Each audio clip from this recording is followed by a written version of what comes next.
Lo que está sucediendo es que para la etapa de exploración nos están exigiendo todo lo que nosotros estamos de acuerdo en tener un estudio de impacto ambiental completo para la explotación.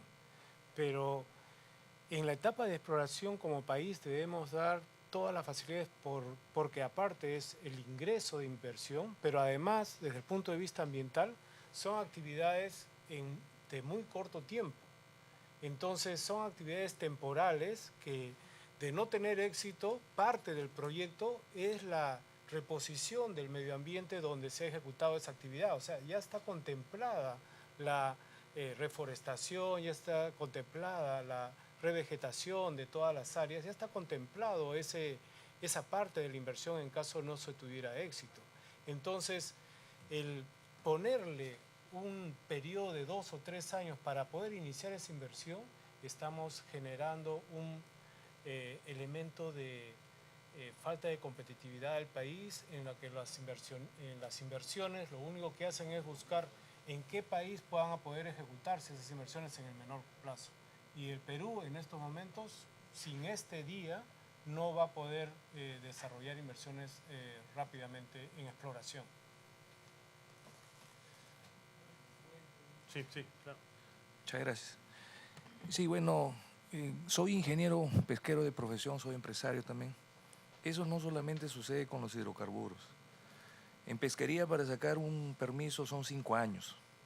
Y como lo dijo el amigo también, te dicen inicialmente que son unos meses, ¿no? Luego te hacen una prórroga y esa prórroga tiene otra prórroga y otra prórroga y entonces la gente se cansa, ¿no? En el poco tiempo que tengo, del año y pico que estamos aquí en función, todos los sectores están en desorden. Y eso es lo que no los he escuchado de ustedes de repente por no querer hasta cierto punto chocar con funcionarios. Pero hay funcionarios que no conocen de los temas. Y cuando no son técnicos y son políticos, entonces se traban las cosas. Yo creo que si bien es cierto el ministro y los viceministros son cargos políticos, la gente que trabaja con ellos debajo deben ser técnicos. Y técnicos, por supuesto, ejerciendo el control que exige la normativa, porque tampoco no vamos a dejar al libre albedrío para que finalmente pueda haber no solamente una desgracia, sino finalmente un caos, que eso en lugar de que genere, digamos, una política de Estado acorde a lo que buscamos, sea lo contrario. Pero yo creo que siempre sería bueno y recomendable, por supuesto sin direccionar a nadie, de que haya una reingeniería de personas en los ministerios, ¿no? Porque es necesario, porque siempre se busca justamente agilizar. Y ustedes saben que el país, porque aquí me ha pasado a mí con la emergencia que tuve en Tumbes cuando se cortó el pase terrestre, que para solicitar un puente aéreo, sabiendo que Tumbes estaba cortado, tuve que enviar un documento al ministro de Defensa, sabiendo el ministro y el presidente que estaba cortado y que tenían que hacer un puente aéreo, pero se tuvo que hacer un documento. Entonces, somos un país burocrático, que para todo se necesita tener o accionar con un documento, que es lógico, la formalidad, pero que a estos extremos no podemos llegar. Por eso, así como estamos nosotros en este tema, no solamente es el único sector, por eso el país está totalmente paralizado en todas las inversiones. Lo único que nos está salvando, entre comillas, es la minería, pero que en algún momento llegará también el momento que incluso por precios ustedes saben que más por oferta que por demanda nosotros estamos en el mercado. Y eso es lamentable porque yo creo que la potencialidad que tenemos en el país no la sabemos aprovechar. Y otra cosa, que ya es un tema político, pero que es la realidad, que me gustaría también escucharlo de ustedes. Hay regiones que son pobres, pero son ricas en la explotación y sin embargo no se ve que se revierta o haya una reinserción económica para ellos.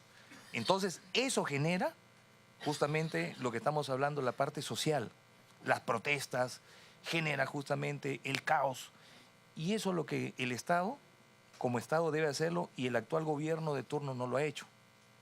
No esperemos nuevamente pues de que hayan, en Tumbes ahorita hay una protesta porque ustedes saben bien que tampoco BPZ que inicialmente hizo ahí, digamos, la exploración y luego la explotación, ha cumplido con la producción que inicialmente ofrecieron.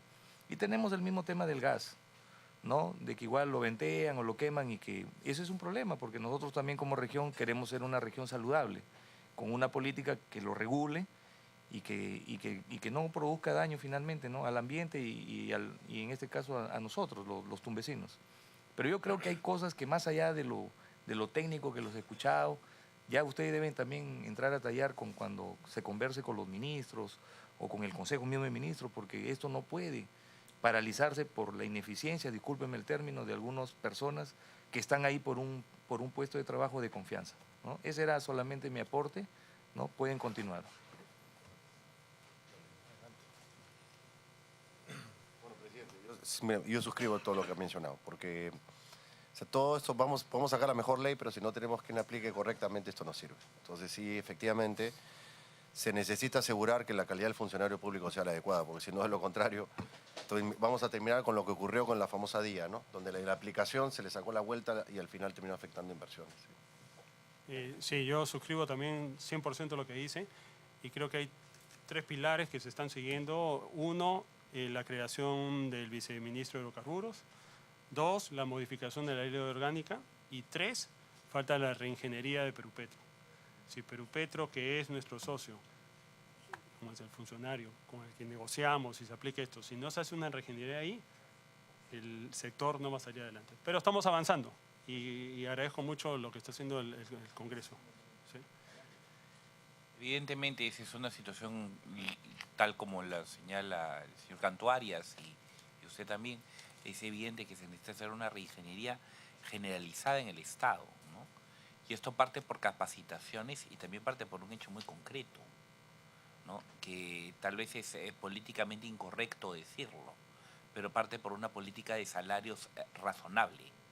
Porque, digamos, los niveles de ingresos que tienen las personas que trabajan tanto en los ministerios como en las diferentes instituciones normalmente es tan baja que, digamos, tal vez los mejores no van al sector público o a esas entidades que son realmente importantes para el desarrollo, precisamente por los costos, porque van más a la actividad privada. Y eso también es verdad, ¿no? Pero bueno, esa ya es una reflexión de otro tipo. Sí, de acuerdo. De acuerdo, y bueno, yo simplemente me tomo un comentario. Yo trabajé en el gobierno del presidente Fujimori y la verdad que en esa época había una oportunidad de atracción de talento. Muchos de los que han pasado por el sector público ahora, inclusive la ministra de Energía y Minas reciente, Cayetana Lojovín, que yo fui jefa de gabinete del primer ministro, y trabajaba con nosotros, y ahí se formó, y una persona talentosa, así como ellas. Pero claro, en ese momento había un marco de incentivo para atraer talento al Estado, y por eso que se pudo hacer toda la reforma que se hicieron en toda esa época, ¿no? Entonces sí, claro, y aquí sin entrar en un tema político, no pretendo eso. Lo que menciono es que lo que sí ha funcionado en el país es que cuando un gobierno atrae talento al sector público, entonces se pueden implementar las reformas en beneficio del país. Y un muy buen ejemplo de ellos es el tema de minería. La gran reforma de minería, yo participé en ese proceso porque justamente era jefe de gabinete del Premier, que era también ministro de Energía y Minas.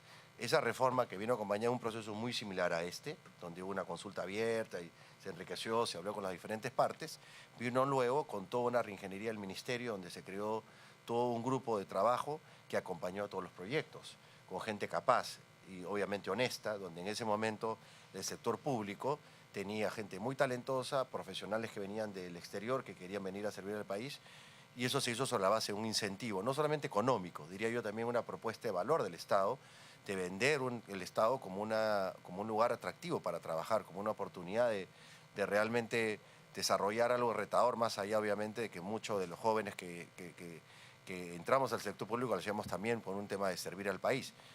Creo que eso se ha perdido, ¿no? Se ha perdido mucho y eso es lo que habría que recuperar. Y creo que en el sector de hidrocarburos, como mencionaba Germán, ahora quizás hay una mayor oportunidad, y lo digo con todo respeto, es quizás de los pocos sectores en este momento de la economía donde veo que hay un trabajo entre el Poder Ejecutivo y el Congreso, donde se están ambos trabajando de la mano con el sector privado con el mismo objetivo, que es promover inversión en beneficio del país y de las regiones. Entonces creería yo que hay una mayor oportunidad de atraer talento que pueda colaborar con que efectivamente se reactive el sector y que tengamos gente con más capacidades.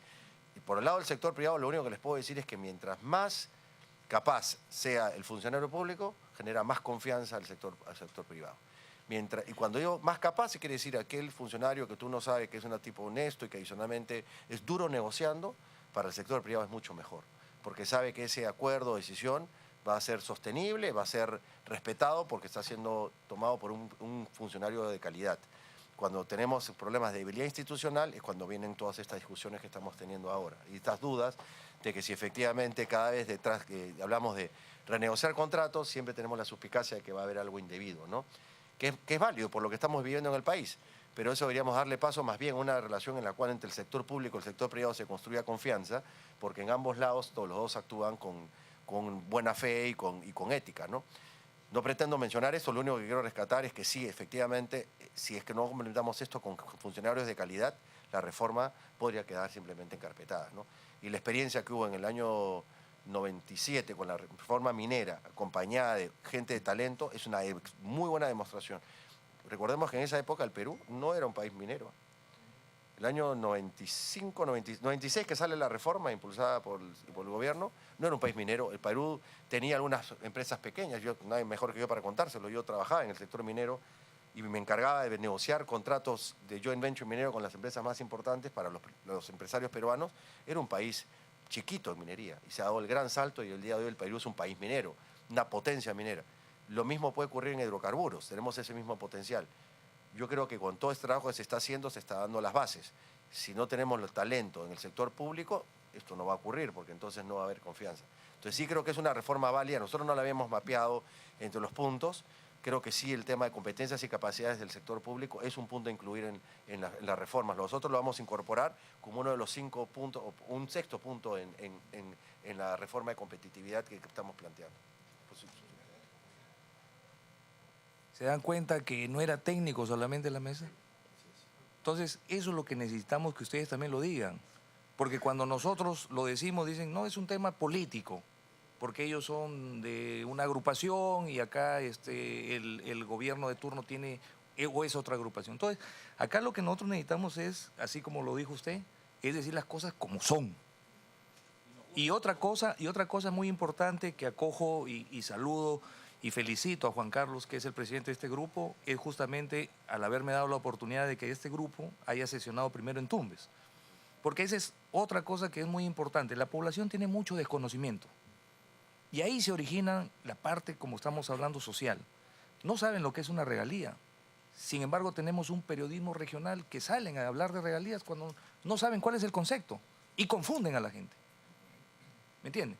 Entonces, pero cuando estas mesas de trabajo van para no solamente orientar a la persona, sino también para escuchar sus opiniones, nosotros nos enriquecemos y podemos consensuar lo que estamos buscando.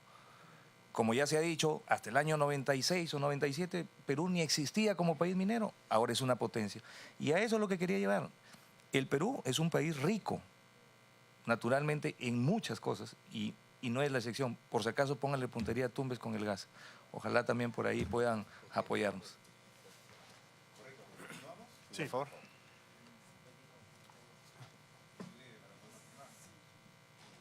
Un elemento también a tener en cuenta es la percepción que hay en la población de que los recursos que genera esta actividad finalmente no llega a ello, ¿no? Lo dijo también el congresista. Entonces, y esto amerita trabajar normas complementarias de repente, ¿no es cierto? Por ejemplo, lo que sucede con los recursos del canon petrolero.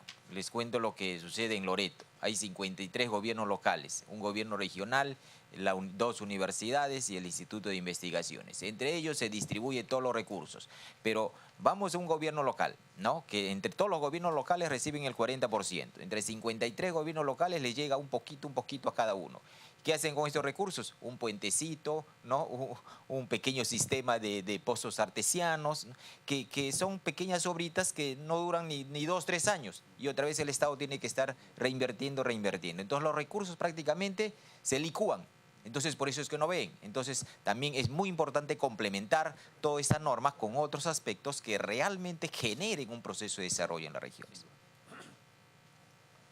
Listo. Seguimos.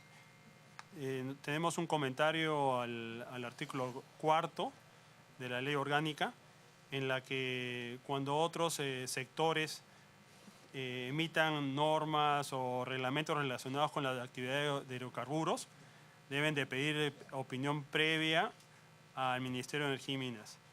Esto en algunos casos no se está cumpliendo al pie de la regla, se está perforando la ley. Un caso que tenemos es la creación de las reservas de marinas, que es en la zona offshore, y lo que nosotros queremos es de que se mejore este artículo en el sentido de que se le tenga que pedir opinión favorable vinculante al Ministerio de Energía y Minas, no solamente para las normas y reglamentos, sino para los acuerdos, disposiciones, decisiones y resoluciones de cualquier tipo, ¿no? Tenemos que blindarnos para que no se pueda perforar esta ley orgánica. Y también que se respeten los derechos adquiridos que tienen actualmente los contratistas en los contratos suscritos, porque estos contratos son contratos ley. Continuando, tenemos el artículo 45. Ya lo hemos mencionado, que lo que queremos es que Perupetro pueda establecer regalías flat, mínimas, escalonadas, diferenciales, de acuerdo al resultado económico, potencial de producción y las características de cada yacimiento. Ya Felipe lo recalcó esto. Seguidamente, también una propuesta que existe en Colombia es de que se puedan trasladar, si un contratista tiene 2 lotes de exploración, que uno pueda trasladar las obligaciones mínimas de trabajo de un lote al otro. Por ejemplo, si uno de los lotes está paralizado por un tema social, ambiental o diverso, para que ese lote no se pierda y esté en fuerza mayor por mucho tiempo, uno pueda trasladar la obligación de ese lote, la obligación mínima de ese lote a otro lote, y por tanto en el otro lote se puede hacer mucho más actividad, hay inversión y haya trabajo. Seguidamente tenemos un comentario en el artículo 60 y 61 que trata de la admisión temporal de bienes para la exploración. Actualmente, cuando uno importa temporalmente un bien en la etapa de exploración, lo ingresa sin pago de ningún tipo de pago de derecho, salvo poner una fianza, pero este beneficio es solamente por 2 años, pudiéndose renovar por 2 años más. O sea, el plazo total son 4 años. Pero la exploración, el periodo de exploración es de 10 años. Entonces hay 6 años en los cuales están desprotegidos. Entonces lo que nosotros proponemos es de que los bienes que tú importes en la etapa de exploración los puedas traer al Perú por 10 años. Y así haya un match entre plazo de exploración y plazo que tú puedas traer la importación. También que esos bienes tú los puedas transferir a otro operador y no los tengas que sacar al país para que luego otro operador los tenga que traer, sino que se le transfiere al otro operador y el otro operador pone su fianza y con eso no se paran las operaciones y hay agilidad en las inversiones y creación de trabajo. Otro tema es el de la estabilidad tributaria, artículo... Está saltando las vías de acceso en zonas remotas. A ver. Es un tema muy importante. Sí, perdón, vías de acceso en zonas remotas. Como ya lo ha dicho Felipe, el Ministerio de Energía y Minas nunca ha otorgado la posibilidad de construir vías y siempre te exige que utilices helicóptero en la etapa de exploración, ¿no? En la selva. Sobre todo, digamos, uno lleva los equipos en barcazas hasta un punto y luego los tiene que comenzar a transportar en helicóptero. Si digamos el punto de perforación está a 2 kilómetros o algo, ¿por qué no construir una carretera? En los 90 se hacía muchísimo eso, claro. Incluso yo he tenido la experiencia de una empresa que construyó el camino, la primera locación, el camino en la segunda locación, no encontró nada, lamentablemente decidió irse del país, abandonó el camino y les digo, en 6 meses, cuando se sobrevoló, ya no se podía identificar dónde había sido el camino porque la selva inmediatamente lo cubrió, ¿no? Y entonces ahora hay proyectos en la selva que no son económicamente viables por el uso de los helicópteros y eso nos hace totalmente no competitivos si nos comparan con los países vecinos, ¿no? Ese es un punto, presidente, como mencionamos al inicio, que creemos que es clave, entre las 3 medidas que estamos proponiendo para reducir los sobrecostos que tiene la selva y ver de una manera que sea más competitivo. Regalías, caminos e infraestructura, creemos que es la forma como en la selva se puede lograr reducir esos sobrecostos y hacer que podamos poner en valor las reservas que tenemos muy rápidamente, ¿no? Ok, seguidamente el artículo 63 en lo que es estabilidad tributaria. En el sector de hidrocarburos, en los contratos, cuando uno firma un contrato, la tasa de impuesto a la renta para todos los diferentes sectores es 30%. Para el caso de los contratos de licencia, si tú quieres que tu contrato tenga estabilidad tributaria, tienes que pagar 2% más. O sea, las empresas pagan 32%. Entonces decimos, ¿por qué tiene que haber esta discriminación? Si en otros sectores que también gozan de la estabilidad pagan 30%. Entonces nuestra propuesta es de que se iguale esto y que todo en el sector de hidrocarburos, cuando firmes un contrato de licencia, e incluso los contratos actuales, puedan establecerse que su tasa, a su tasa de impuesto a la renta no se le aplique este 2% adicional.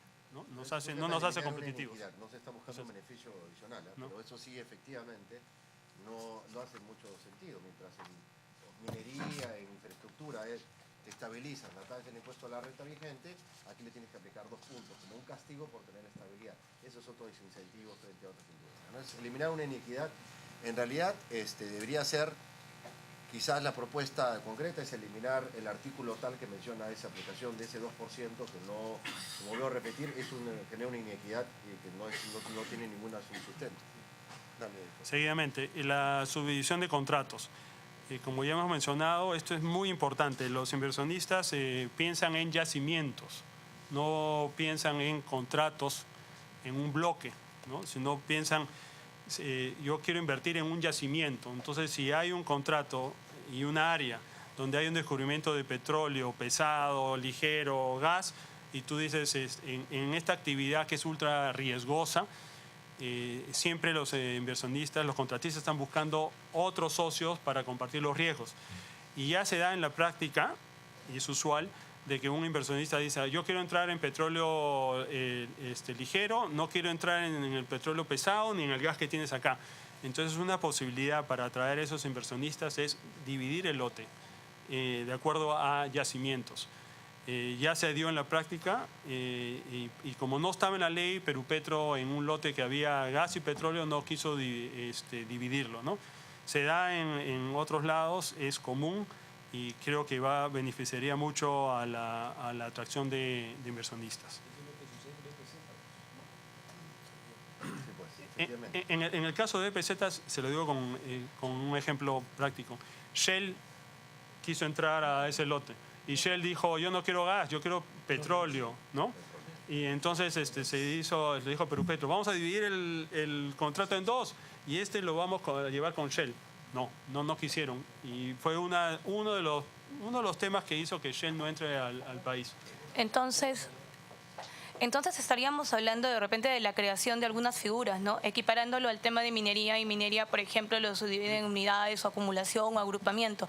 De repente ese tipo de figuras podríamos tratar de implementarlas dentro de la ley para que pueda haber algo más productivo y se pueda dar la subdivisión de contratos sin necesidad de verlo como una subdivisión, ¿no? Sino como una figura legal ya establecida. Podría ser uno de los puntos. El contrato lo puedes hacer en 2. Muy buen punto. No, y el tema de minería. Crearlo esa figura legal. Justo yendo a ese punto, presidente, nosotros no estamos discutiendo en sí mismo el componente del por qué por qué en el caso de hidrocarburos se requiere todo un sistema de contratos y licitaciones cuando en minería no se requiere. No estamos objetando eso, no estamos entrando a ese detalle, pero lo que sí objetamos es la excesiva,